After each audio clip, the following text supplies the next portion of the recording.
কেমন আছেন আন্টি? ভালো আছি। তো বড় হয়ে গেছে দেখছো? তোর মা কেমন আছে? মাপটাকে অনেক মিস কর। তাহলে তো অনেক ফোন করতো। এই তোমার নাম কি?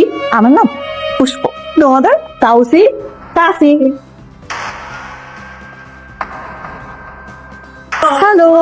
আরে বাহ, রুমটা তো বেশ সাজানো গোছানো। সরি, আই মিন একটু অগোছালো হলেও কিন্তু খারাপ লাগে না। কি যেন নাম তোমার? পুষ্প। আমি কাজ করছি। তো কাজ করেন, আমি কি আপনার ঘাড়ে উঠে বসেছি নাকি? আমার এই রুমে যদি কেউ ঢুকে, পারমিশন নিয়ে ঢুকে, জিজ্ঞাসা করে দেখো। কেন? আপনি কি বাঘ নাকি ভাল্লুক যে আমাকে খেয়ে ফেলবে? আমি কাজ করার সময় তো থাকলে আমি কমফোর্টেবল ফিল করি না পুষ্পা।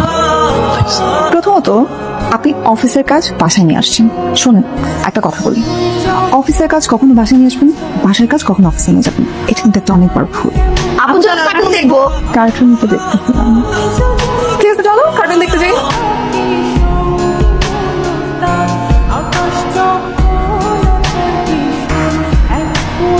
ডিয়ার বস, আপনি অনেক বেশি রুড কিন্তু ভিতর থেকে অনেক বেশি নরম একটা মনের মানুষ। আর এটা কেউ না বুঝলেও আমি এটা ঠিক বুঝে গেছি। আর এই একটা কারণে যথেষ্ট আপনাকে অনেক ভালোবাসার জন্য।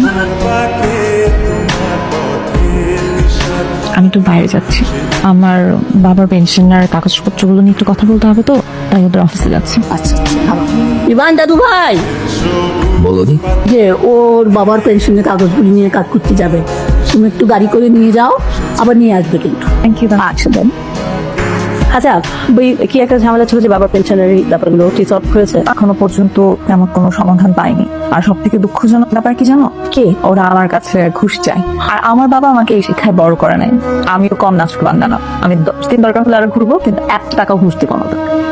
হ্যালো, কি করেন আপনি? আবার অফিসের কাজ বাসা নিয়ে আসছেন? By the way, thank you. তার জন্য এত দ্রুত বাবার পেনশনের ফাইলটা কমপ্লিট হয়েছে। জানেন, আমি আমার লাইফে সবসময় এমন একটা মানুষকে চাইতাম যে আমার সব বিষয়ে অনেক সাপোর্ট করবে, আমাকে অনেক বেশি হেল্প করবে, অনেক ভালোবাসবে। না, ঠিক এই মানুষটাই। আর শোনেন, দাঁড়ান, আমি আপনাকে ভালোবাসি। আপনাকে আমার অনেক ভালো লাগছে। কি? হ্যাঁ, আমি তোকে বারবার বলছি না আমার রুমে পারমিশন আসতে হয় না? কেউ আসে না, যখন তখন আসতেছো, যখন তখন যা খুশি বলতেছো।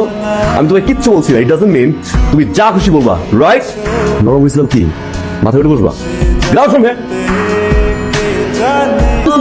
মা, কি হয়েছে? প্রশ্ন করো মা, আমাকে জিজ্ঞাসা করো কি হয়েছে। কোথায় একটা বান্ধবী মেয়ে নিয়ে আসছো? ঠিক আছে, ফাইন, একটা কাজের জন্য আছে, কাজ শেষ, যেতে পারো না?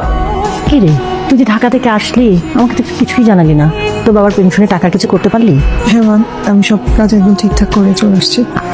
হ্যাঁ রে, আমার বান্ধবীর বাড়িতে যে গেলি, ওরা কেমন আছে রে? কতদিন দেখা হয় না। ওর ছেলেটা যে কত বড় হয়েছে। খুব ভালো আছে। আচ্ছা, তুই খেতে আয়, আমি খাবার দিচ্ছি। আমি তো আর নিতে পারছি না বাবা, বাসাটা কিরকম প্রাণহীন হয়ে গেছে। ওই দিনের ঘটনার পর থেকে তোর দাদি জানি কেমন হয়ে গেছে, কারোর সাথে ঠিক মতো কথা বলে না, ঠিক মতো খাওয়া দাওয়া করে না।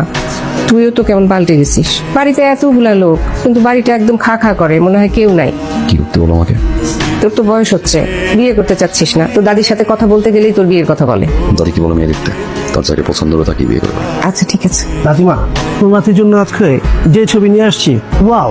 দেখি দেখাও। ইয়ো দাদিমা, তো না বাবা, আমারই পছন্দ হচ্ছে না, তো আমার নাতির কি পছন্দ হবে না? তাহলে দাদিমা আপনার কেমন মেয়ে পছন্দ? ইয়ো দাদি, তোমার কিন্তু চাইলে ওনাকে ঠিক করে ফেলতে পারো। কেমন করে? ওনাকে একটা বিয়ে করাই দাও সুন্দর দেখে। বিয়ে তো করাতে চাই, মেয়ে পাই কোথায়?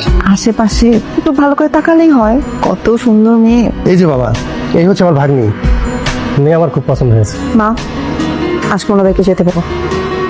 শোনেন, আপনি ওকে বিয়ে করতে চান? হ্যাঁ। কেন? ভালো লাগে আপনাকে? আমার অনেক সমস্যা আছে। আমার তো কোনো সমস্যা নেই।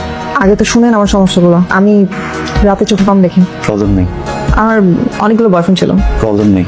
রাতের বেলা আমার বাসা থাকতে ভালো লাগে না, বাইরে ছেলেদের সাথে ঘুরতে ভালো লাগে। প্রবলেম নেই। আর রাইট না আমার বয়ফ্রেন্ডকে চান, কান কাটা রমজান। কি রমজান ভাই চিনি তো আমি। শরৎ লাগবে? না, বিয়ে করতে এসে আপু মরতে চাই না।